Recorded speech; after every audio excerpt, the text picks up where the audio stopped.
Welcome, folks. We will get started in just a few moments.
Hello, everyone, and welcome.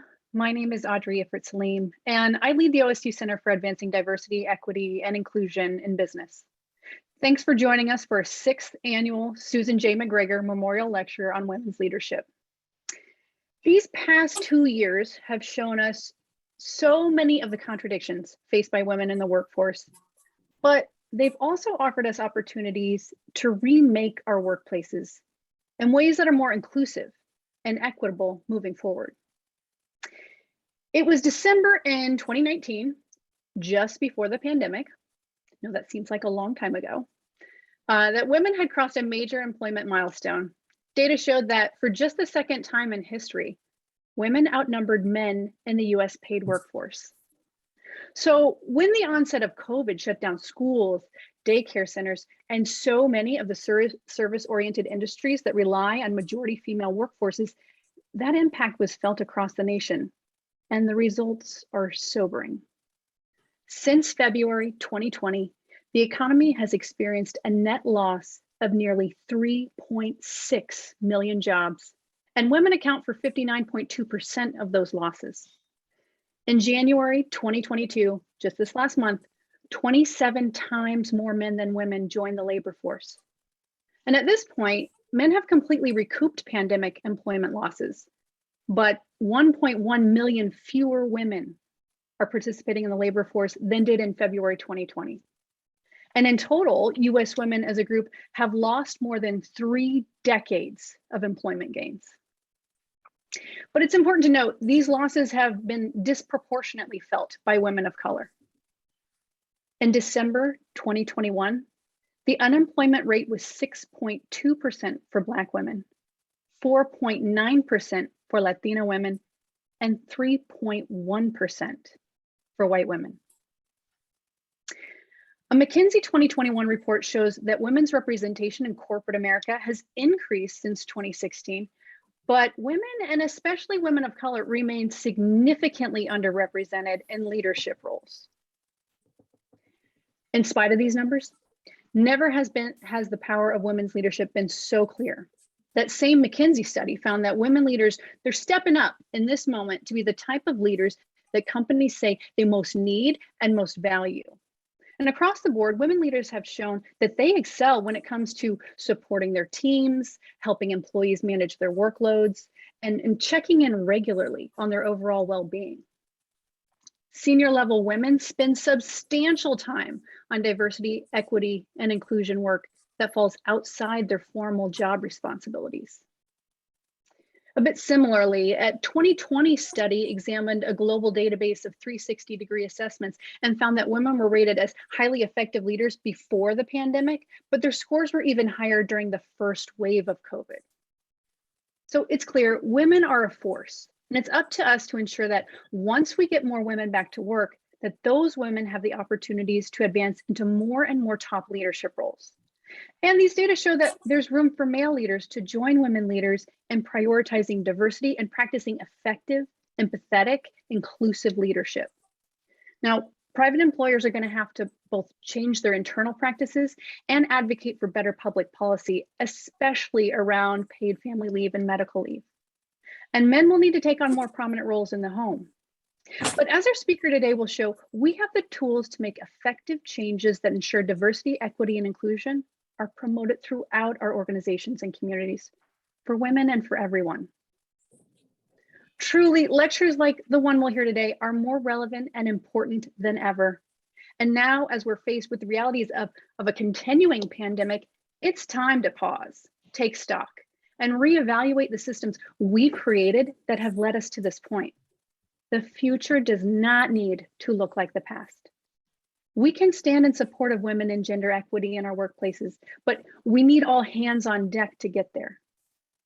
So I know we're all eager to get started with the lecture, but before we do, I want to introduce Dr. Tim Carroll, Dean for the OSU College of Business, for some brief remarks and to give you a little more context on our lecture. All right, thank you, Audrey. This lecture series was established through the estate of Susan J. McGregor in keeping with Susan's interest in supporting women's leadership and supporting her alma mater. Susan graduated from the College of Business in 1985, and she passed away in 2014 after a valiant battle with brain cancer. Her career included stints with the IRS and with Coopers & Lybrand before she joined Microsoft, where she rose through the ranks of the tax department to become one of the company's first general managers in 2007. Susan was an Alpha Phi, like my wife, and an avid Beaver believer. In keeping with her interest in supporting women's leadership and her alma mater, Susan's family established an endowed lecture fund, as well as an endowed scholarship and professional development funds in the name of Susan and in the name of her mother, Jean. A sincere thank you to Susan's family for making this evening's lecture possible. You heard Audrey call for an all hands on deck to promote gender equity, give everybody opportunity in the workplace. Attending lectures like this one tonight is a small but important way to advance that. I thank all of you for joining us. For students who have joined, taking this step to proactively learn what it means to promote an inclusive workplace will be critical to the future of work. I also want to thank all the Oregon State leaders who have joined us for tonight's event, especially OSU Interim President Rebecca Johnson, our OSU Vice Provost for Information and Technology, Andrea Ballinger, and other OSU leaders. I note that all of you here tonight are leaders modeling what it means to show up for diversity, equity, and inclusion. We are honored to continue Susan's legacy here at OSU. We thank you all for being here tonight to share in tonight's event. I also want to thank Georgia Lee Hussey, our speaker, who Audrey will introduce to you next.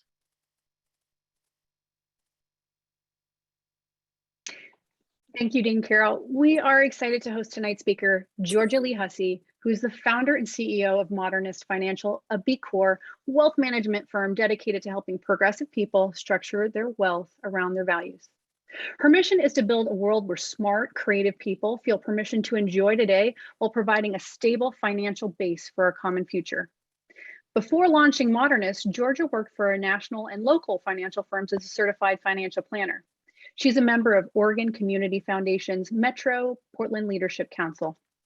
A seasoned keynote speaker, Georgia has sat on panels and led keynotes and workshops at Goops and Goop Health NYC, Portland Monthly's Woman Up, Oregon Community Foundation's Women Give, Women's Entrepreneurial Day Oregon, and her alma mater, Sarah Lawrence College, as well as lecturing at Texas Tech University, Pacific Northwest College of Art, and now OSU. Georgia will speak for about 30 minutes before we open the floor for audience questions. You'll notice, folks, that the chat is disabled, but you can submit questions through the Q&A feature on the bottom of your screen. Feel free to post questions at any time. We'll do our best to get to as many as we can. Can you hear me? Georgia, we're so lucky to have you with us. I'm going to turn things over to you. Thank you, Tim. Thank you, Audrey. It's a pleasure to be here this evening. And I want to start my talk this evening by talking about wealth. And wealth, if we defined it in terms of knowledge. Now, when I was in my late teens, early 20s, I was attending one of the fanciest liberal arts colleges in the country on a gigantic scholarship. So in terms of wealth, I felt like I had won the lottery. I had 4 luxurious years to really just devote myself to studying, making art, reading, writing, really learning how to learn. And the most, one of the most satisfying elements of that was that I got to do it with a bunch of other artsy, bright kids who had also been really weird in high school, had not quite fit in. I came from 12 years at an all-girls Catholic school in the middle of Ohio. And though the nuns were wonderful teachers, and I'm very grateful for that education, I never really fit in. I was not from the Midwest. I have a Southern heritage on my mother's side. I'm an atheist, not Catholic. And I was the first kid out of the closet in high school. So when I got to college, I really did feel like I had won the lottery because I'd finally found my band of proud outsiders, the activists and the nerds and the punks and the queers. We finally had a place where we could belong without actually having to fit in. Now, if you had told that 18-year-old girl that in my early 40s, I would be the CEO of a successful wealth management firm that I had founded, I would have told you that you were crazy. And I might have even cussed you out. Because then all I wanted to be was an artist and a writer. I wanted to spend my time learning to weld and blow glass and cast wax, basically anything that involved fire, I was really into. And then I was also tussling with ideas of labor and gender and how do I deconstruct narrative in order to make these complex ideas come alive. Yet now I look back and I realized, though I wanted to be an artist and a writer, entrepreneurship has become the most radical medium for me to be an artist. So how did I get to here? On my first day of school, my first class was sculpture, which became my concentration when I was in school. And my professor, Yves-André Laramé, shout out, she was amazing, still is amazing, artist, explained to me and the whole class that making art in 3 dimensions is actually a laboratory process. It's nonlinear, it's cross-disciplinary, and it's not just the 3 dimensions that we normally think of in terms of sculpture, but rather we were including time and space and performance as part of our materials that were available to us. And that really the objects themselves were not our limitation. It was rather our willingness to weave art making into our daily lives as an act of curiosity. And I really want to hold that thought. Art making as an act of curiosity. And on that first day, I was introduced to an artist who has shaped all of my life since. I was looking back at my notes from college, literally on that first day of school, and I see her name written there, and it's kind of shocking to see how much she's reverberated through my life. And I want to introduce you to her work too. She influenced my creative work. She's clearly influenced the vision for the company that I founded, and now really helps guide me in how I want to lead my company forward into new ways of being in finance and business. Mierle Laderman Ukeles is her name. She's a somewhat obscure 1970s feminist performance art who's known for several seminal works. And I love a slide here. Thank you so much. So Mierle had been making art for a while. It's 1969. She's had a couple kids, and she suddenly realized that she is not making art. Rather, she's spending her time changing diapers and washing dishes. And in response, she wrote the Maintenance Manifesto, in which she declared, "From now on, everything I do is art.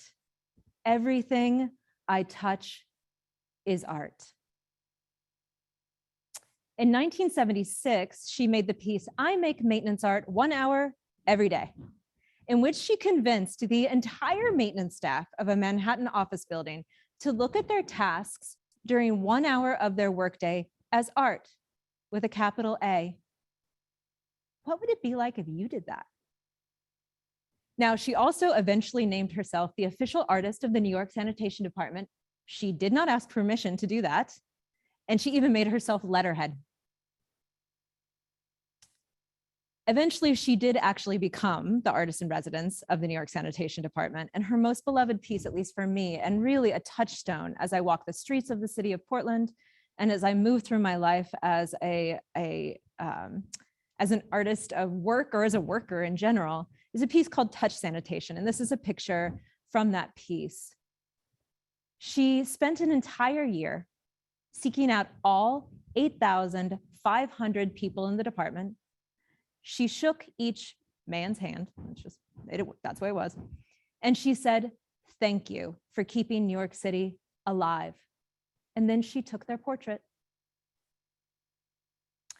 So Mierle taught me to ask, what if? What if one's life's work could make the invisible visible? What if we could see both the labor of maintenance and the people who provide the labor? She taught me to ask, as a person who really is focused on practicing compassion, what if we acknowledged who we are in relationship to each other? And Mierle taught me to ask, as a political person, also from her manifesto, after the revolution, who is going to pick up the garbage on Monday morning? And ultimately, I learned to ask, what if all work is art? So meanwhile, I'm discovering this broader definition of labor, and I am also discovering what belonging feels like within a community. I was learning, along with all the folks around me, a broader definition of what is valuable and who belongs. I had finally found my people. I found the queers, the painters, the thinkers, the writers, the actors, the high femmes, the butches, the trans folks, the flaneurs. And they all taught me to ask this question: what if we created our own definition of value? What if we valued and admired the queers and the femmes and the trans folks and the dancers and the writers and the actors and the painters and the thinkers? And we did, and it was beautiful and it was messy. And the answers were new ways of making home, new ways of being in relationship, new ways of defining family, of understanding gender and race, of practicing joy and acceptance, and many new ways of practicing creativity and building mastery and expertise. We really learned how to invent who we are and who we could be, to trust our intuition that we could indeed be different and happy and well, all while trying and doing and failing and learning and doing it again. So from this part of my life, I learned, what if we defined value and worth for ourselves? Now, unfortunately, I didn't make it as an artist and writer. It's a really tough road. And I came from a tough background, both economically and from my family structures. And it's eventually I realized that if I was going to be well in this world, if I was going to do less harm in this world, if I was going to be of benefit in this world, I would really need to be financially stable in a way that the arts just cannot provide in America. And so around this time, I moved from New York to Portland, and I thought I should do what all adults did, which is I bought a house, right? Because that's what adults do. And now we know that that was a subprime mortgage crisis, and I should definitely not have been allowed to buy that house because I definitely couldn't afford it. But I suddenly had this very large mortgage that I needed to pay alone. And so I started learning everything I could about money. And along the way, I was pretty embarrassed to discover that I found money and how it worked really interesting. And I know this is a business school and y'all might be really into the idea of money, but up until this time, I was very clear that my identity and money did not go together, because there were very, very strong stories and cliches out there that were being told to me all the time. You know, artists aren't good at math, we're not good at money. And anyway, you know, money is evil and business is clearly the root of all that is evil. And in our work, this is what we call a money story. It's the amalgamation of all the stories we've been told about who we are and how we can operate around systems of value. And these stories, they come from all over the place. They come from family, religion, gender, race, heritage, culture, our neighbors, our neighborhood, our politics, our careers. They all teach us these conscious and subconscious stories about how and who we can be in relationship to money and definitions of value. And the culture had been real clear. Artists were not supposed to be good at money. And yet I was also seeing that though I could learn a lot about cash flow and investing, I was really limited by the story that I was telling myself about who I could be, that the change I wanted to make in my life was limited by that story. And it was limiting the people around me too. And the reality is, in truth, I'm really good at math. So I had to ask, what if artists could be good at math and money was not evil? And there was a core question I was tussling with. If I'm not an artist or a writer, then who am I? Which made me ask, what if I could change my money stories and all the other stories I was telling myself about who I could be and how I could be? So I did all the stuff that I think one should get done in their 20s, note to selves, to get clearer with myself. I did a ton of therapy. I took up a meditation practice. I spent a lot of time focused on how I wanted to move in this world. Therapy is fantastic in that it taught me skills on how to communicate, how to see myself, how to be kind and clear with myself and others. Meditation has taught me to build personal awareness so that I could use those skills on the daily, so that I could see my reactions and then learn to pause before I reacted, to practice compassion, learning to cultivate joy and kindness, so that I could ask this ultimate question that, shockingly, Modernist is helping me answer. What if I could do less harm in the world? What if I could be of benefit in this world? And what's so interesting is along the way, I rediscovered my vocation. I may have changed career from artist and writer to certified financial planner, and then founder, and now CEO. But my vocation has never changed. By reminding myself of where I come from, of my experiences in the arts, from my meditation practices, therapy, I now am reminded on the daily that creativity is a daily practice. It's a habit of faith that at its core is fueled by the fire of curiosity. It's not about drive. It's not about striving. It's about a vocational practice as a laboratory, as a place of experimentation. Because I know now that no matter what I'm interested in pursuing, whether it's art or personal finance or entrepreneurship or whatever on earth I'm going to be doing in my 80s, hopefully, that if I trust my curiosity, that not knowing, that beginner's mind, if I keep my eyes and my heart open to possibilities, that spaces for innovation and change will open up, and they will be ripe for new ways of being and doing to fill them. So then I had to wonder, what if I didn't have a career? What if I had a vocation instead? What would that vocation be? What ideals would I want to build around? So I made a decision. I sold that house and I bought myself an education to become a certified financial planner. And I was really just following an earnest curiosity to know more. And that education was my first step on the path of discovery. So I got my CFP, which is a laborious, long test that requires a whole lot of studying, kind of like the CPA. And when I arrived in the industry, I was kind of shocked to understand how very many gaps there were that were ripe for innovation in finance. Because I knew the stories, the financial industry, it has a reputation problem. And I have to say it has earned that reputation problem. The industry sells products that people don't understand. It resists the fiduciary standard, which is a regulation that would require us to give advice that only puts our clients' interests in mind. And there is a shameful lack of diversity. These are just some of the ways that my industry is failing. And specifically, the way I saw my job as an advisor, as I saw it practiced, it was filtered through all these really broken elements of heteronormative gender performance that was also deeply, deeply white. This monoculture of finance was keeping most everyone out except a very few.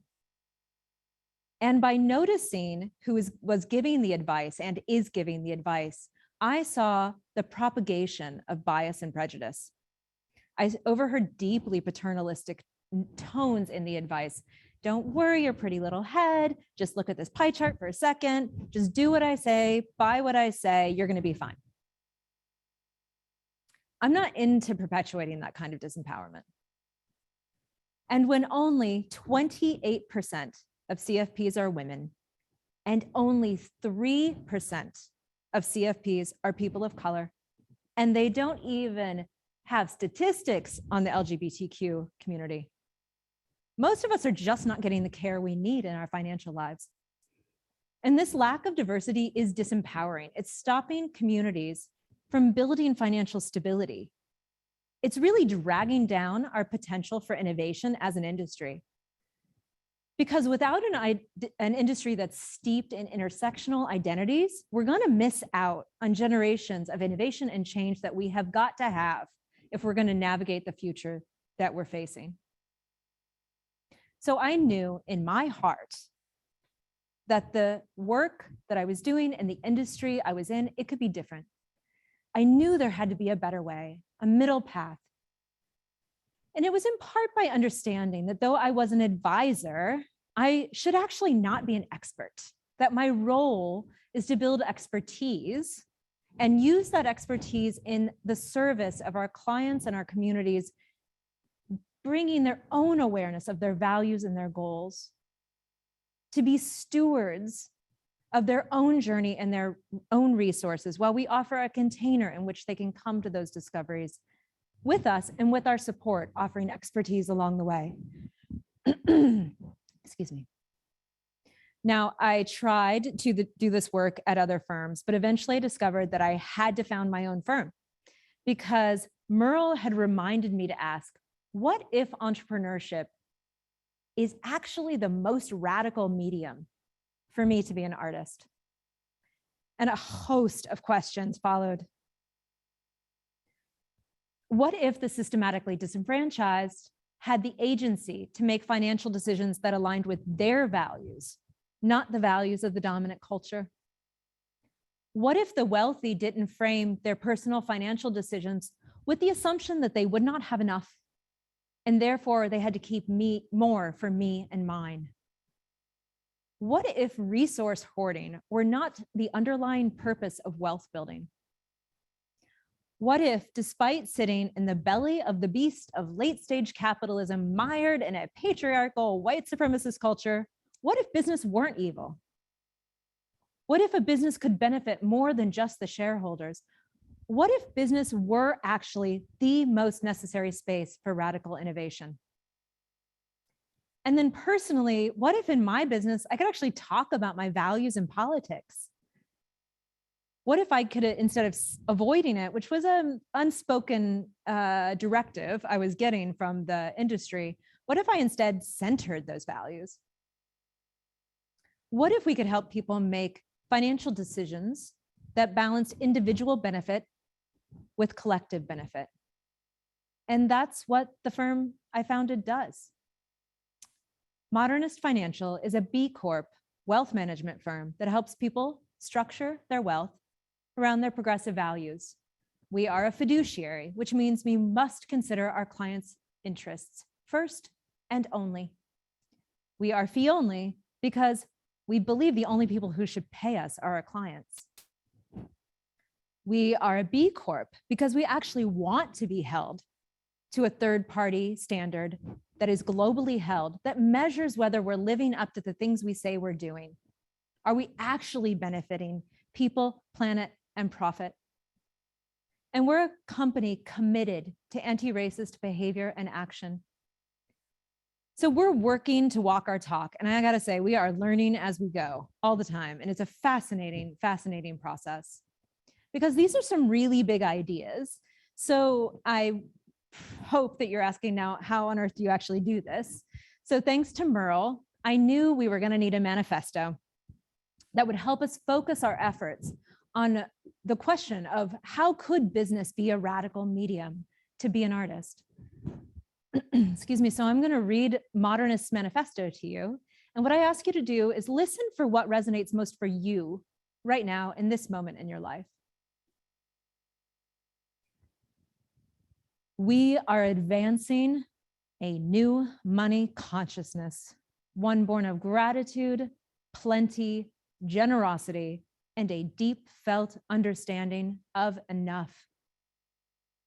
We are driven by a vision of financial empowerment that serves people who value creativity and learning, visionaries of every gender and heritage, those who are compassionate and kind. We are building a world where progressive people feel permission to enjoy today while investing in our common future. We say yes to a self-aware and integrative relationship with money, one that nourishes all areas of life and our collective well-being. We know that our greatest wealth is our personal relationships.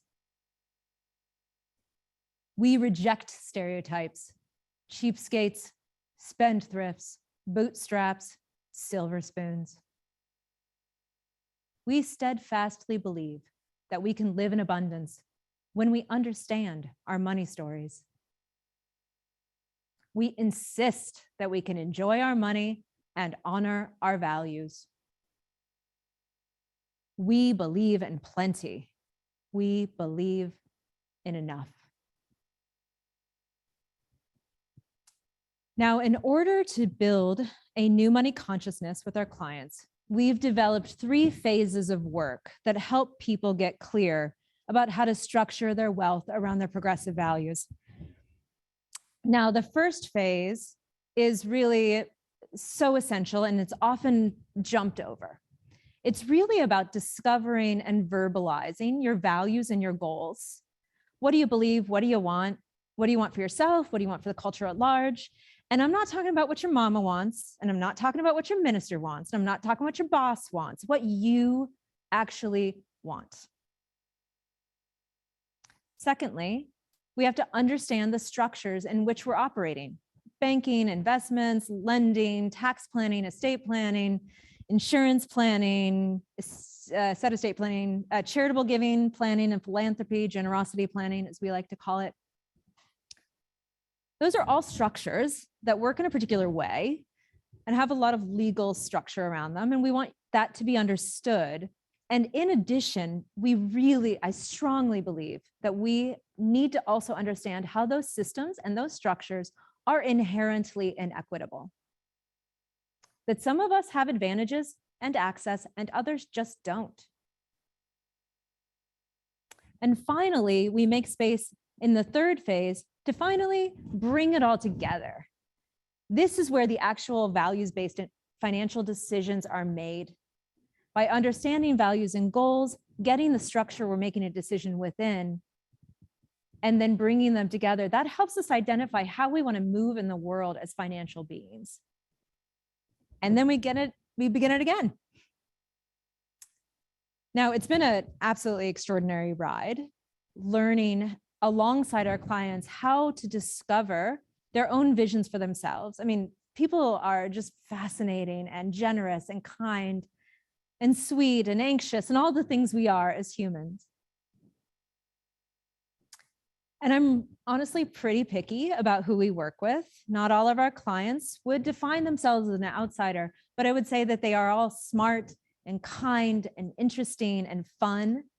And they're looking to be of benefit to the world around them. And it's really a pleasure and an honor to do this work alongside them. Now, as a business owner, I will also tell you it's a really expensive process. Doing this work one-on-one with other folks, it takes a lot of time. And this is why our new clients, a minimum for somebody to work with us is $1 million of investable assets. And that's not a small amount of money, and not a lot of people have that. But I had to work through my own money stories about whether I was going to actually charge what I'm worth versus underselling myself as a woman as a professional.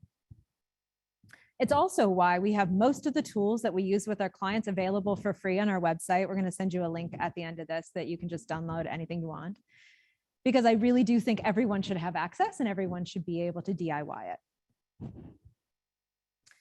And so we're in this interesting moment now where we've learned so much about making values-based financial decisions that I've naturally had to ask the next question.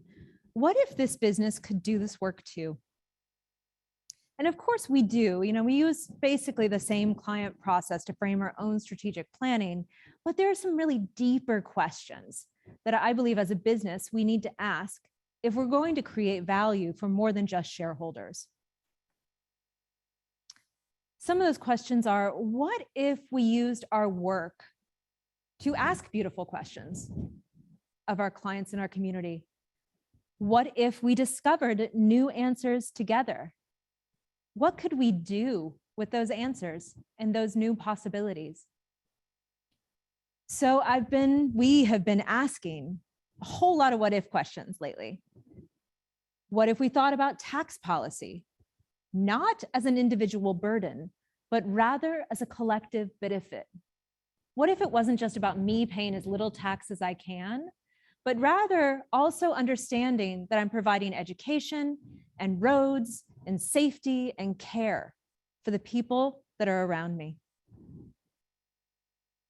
Now, if we know that industries and businesses have been systematically structured to extract resources from some people in order to benefit other people, then what if, when our client sells an asset, like a building or a business, what if they thought about making a donation for reparations? What could reparations look like in their industry, in that asset that they're selling? What would it look like in real estate, access to business capital, media, policy change? So we've been doing a whole lot of asking. And honestly, I don't quite know where it's going right now, but I will posit that Modernist can truly be a laboratory for discovery in how we do business and how the financial industry operates and takes responsibility for its impact. So we see this process, because obviously I'm a planner by nature, and I like to see everything in processes and phases and cycles. And this one, I think, has a series of questions associated with its phases. The first phase is the think tank. What if we took time to learn from social justice movements about how we could show up in solidarity with the change we want to see in the world? So in this example, reparations for past injustices. Phase two, what if we then asked clients? What if we took these learnings and said, so what do you think? You're selling this building. What would you think about making a donation for reparations? And it's been fascinating. Three, we then ask in public. You're basically part of my experiment. What if we asked you? What if a business made gifts for reparations? Who could we be then? What kinds of policy could we change? So here's what I've discovered. In 2021, by asking our clients the simple question of making a gift of reparations at the sale of an asset, we moved $200,000 just by asking the question to these amazing organizations that are impacting racial wealth inequality here in Oregon. So now you are the next phase, and I'm really excited to learn your answers. So I'm curious, what if we could influence the ways we all think about money? What if we could influence how we think about policy and how it treats money? How could the financial industry reflect the rich diversity of our communities? How could having a planner that aligns with your culture and your values help you make more impactful decisions for yourself and the world around you? Could you make reparations in your life? Could you change the tax narrative? Essentially, how could we be and do as we move through the world as financial beings. So I'm going to end on a quote from one of my very favorite texts. It's the German poet Rainer Maria Rilke's Letters to a Young Poet. It's 1903. And a young poet wrote to Rilke and said, I need your help. What should I be doing as a poet? And his collection of letters are absolutely gorgeous and are dear to my heart. And he said, I want to beg you as much as I can, dear sir, to be patient toward all that is unsolved in your heart, and to try to love the questions themselves, like locked rooms and like books that are written in a very foreign tongue. Do not now seek the answers which cannot be given you, because you would not be able to live them. And the point is to live everything. Live the questions now. Perhaps you will, gradually, without even noticing it, live along some distant day into the answer. So my final question, what if entrepreneurship could be the most radical medium to be an artist? Please tell us what you discover. Thank you.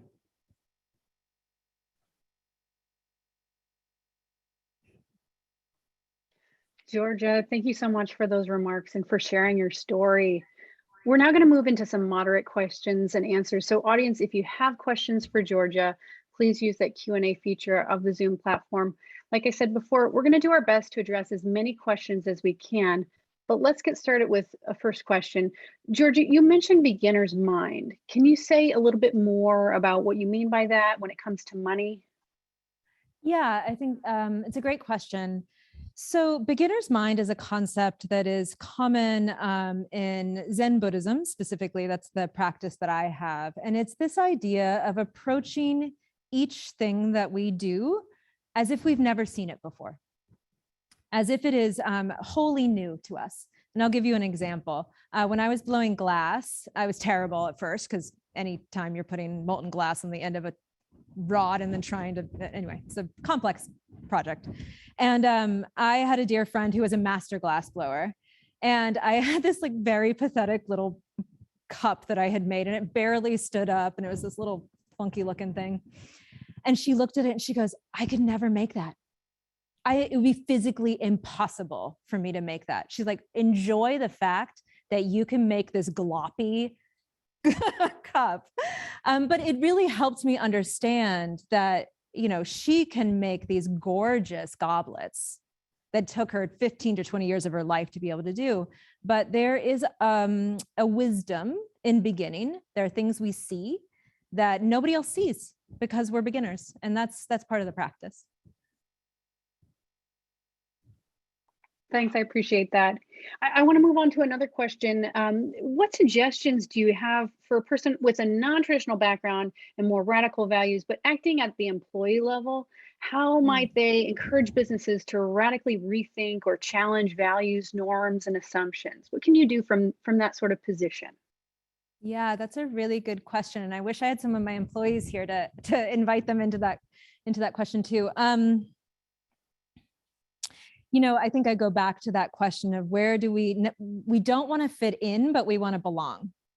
So it may be this understanding that this moment, this place we're in right now may not be the perfect fit, but there may be little sneaky places we can get in and make some change. So when I worked at some point, I worked with this very large broker dealer, which I felt like was oddly, I was like, oh, it's the 1970s. There are no women and like no people of color. And it was, you know, et cetera. But what I learned was like to be a spy. I really learned, I was like, oh, I actually really want to understand how this business works. I want to see the way these things I've been hearing about and learning about in my political life actually roll out. And what was interesting, one of the discoveries I made was actually to appreciate those companies in a way because they provide training. They provide solid jobs, they provide good benefits, and those have since become my goals as an employer. is to provide that kind of solidity of a financial life for our employees. So I think it is about acknowledging the incremental changes we can make and also gathering the places where we belong, even if they're not where we spend 8 hours of our day. You mentioned several pivots that you made in your career. Wanted to ask about what was maybe the most difficult part of those transitions that you were making? How did you chart your course there? Yeah. I think it was really what I said at one point during the talk it was the identity change. I was so invested in being an artist and a writer. It was so much the conceptual framework that I had laid out for myself. Now looking back, I see that projected identity wasn't going to really serve me, even if I had been a writer and an artist. It was going to have to fall away eventually. And so I think that's something I've learned to hold with a lighter touch or a lighter container, is that identity is fluid and it should change. And that if we hold it too tight, we start to really box in who we can be in the world. And so I think that was a big lesson. It took me years to really let that go with grace. And can you speak a little bit more about what you mean by values-based financial decisions? Yeah, so there's several pillars in financial planning. So cash flow is a good example. It's where we spend our money on the day-to-day. So you can show up around values-based financial decisions around cash flow in a bunch of different ways. You can choose where you bank. So one little known fact about banking: for every dollar you have in savings, your bank lends out $9. It's an approximate formula. But when you are at a very large national bank, they may talk about their lending to underrepresented communities, but usually it's a tiny percentage of their overall lending. Where if you look at a credit union or a B Corp bank, they're doing more like 100% of their lending in the local community, or a B Corp bank is doing 80% of its lending, which just means it creates the space for just the place where you write your checks. Well, nobody checks, you have your debit card. It gives you this ability to create a magnification of your own financial decisions. Same with making decisions about where you purchase. In my own life, I always want to buy local. If I can't buy local, I try and buy in a big box store that's in downtown Portland, because if we don't have any office supply stores anymore, that's a problem. So really trying to be focused. Obviously we want to support primarily local businesses owned by folks of color or women. I mean, I think it's a very practical way to make those decisions.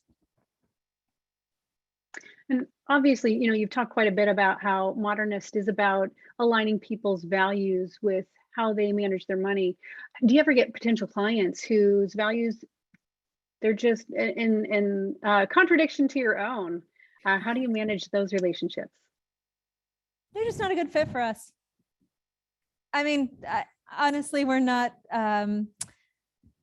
We're very lucky to have a lot of people who are interested in working with us. And if people didn't really align with their values, they probably aren't going to hire a loudmouth lady like myself to manage their money. So I don't know. We haven't come up against it very much. Got it. But I hope they find good people that support their values, and may those values be beneficial to many people. You mentioned the dearth of women in finance. What do you think that women and other people who've been historically underrepresented in finance have to offer to the industry? I think there's a lot of data on the importance of diversity in all situations, but specifically in business. I mean, these monocultures are not great for innovation. I think that's the core problem. And tokenism is a real issue. Also, you can't have just one woman or one person of color. You need groups of people so that they can have their own social capital within decision-making groups. I think it's just dumb. It's just bad business. a lack of diversity. It might feel good to have people agree with you all the time, but I think that's not what we need moving forward. How do you think your own race and sexuality influenced your own money story, Georgia? You've talked quite a bit about your story. Tell us a little bit about that. Yeah, it's an interesting one. I mean, gender norms are really weird to me. They've never really made any sense. So it's interesting, when I was making art, basically all the mediums that I was attracted to were traditionally male mediums. I was welding, blowing glass, anything that involved, if I could light it on fire, I was super into it. And so that I've always had this like, well, yeah, I might be wearing a dress and lipstick, but I can definitely weld. So it's this question of how can all of us show up, not on a masculine and feminine scale, but how can we all just like sit on the spectrum? And that's true for me as a queer person, but also, I think one of the ways I show up in my job in this way is that I actually make a lot of room for male identified people to share their feelings, because a lot of the ways in which the systems of oppression around gender operate is they keep us all boxed in into who we can be. And so one of the things that I do a lot in meetings with clients is to really make space for male identified people to be able to say how they feel. And sometimes that makes other people uncomfortable. So I have to just like keep making space. So I think it's an understanding that, my sexuality has helped me understand that the systems are just broken. They've never really applied to me. So I just assume they're broken, which is helpful in innovating. I hope that's an answer. No, that's great. You've innovated so much. I want to know, was it scary to start your own firm? What was that like? Yeah. We sort of joke that it was an open or die situation, just because I couldn't keep going in the way that I wanted to practice. So it was scary. I'm a planner. So I there were so many spreadsheets. There were just so many spreadsheets, and so many cash flow projection tools, et cetera. But I knew that, I had built my practice up to a certain level, and I could make certain assumptions about our ability to grow. And it's scary, but it's also so fun. Like, I just didn't think that the entrepreneurship part was going to be so much fun. And I just like building new things and breaking things and asking what if. And so that has been a real surprise, that my job is now, I'm a financial planner, but I'm also a CEO and entrepreneur, and building the team. I don't know. There's just so much space for a change and innovation and new ways of being. Yeah, it seems like an amazing space to be creative in. Yeah, exactly. I'm going to bring this question from our audience. What can I do to help bring diversity to business as a white male, especially in the finance field? So can you just say the first part a little bit? Sure. What can I do to help bring diversity to business as a white male, especially in the finance field? Yeah. So I think that anti-racism work, and I believe all diversity work, in my experience, needs to start with race, because otherwise a lot of spaces I've seen, especially white women in spaces, will often, when race comes up, that's suddenly an off-ramp to gender. So I feel like starting an intersectional conversation with race is very essential. So I would just start by doing your own anti-racism work. I think it has to come from your own personal lived development in order to show up most authentically in your work and your business life. So, education is essential. There's a great course here in town called Reframing Racism, which is also offered online now. We have all of our employees go through that program. But I think it's about understanding the historical truths about why we don't have diversity, in order to then, I think, bring it into the body and into the heart to understand why we're not okay with that. And then it makes it easier to move forward, in my opinion, to move forward with action when you're clear on where we came from, why this is important to me, and then it makes the path clearer to move forward. That's my recommendation. Thanks, Georgia.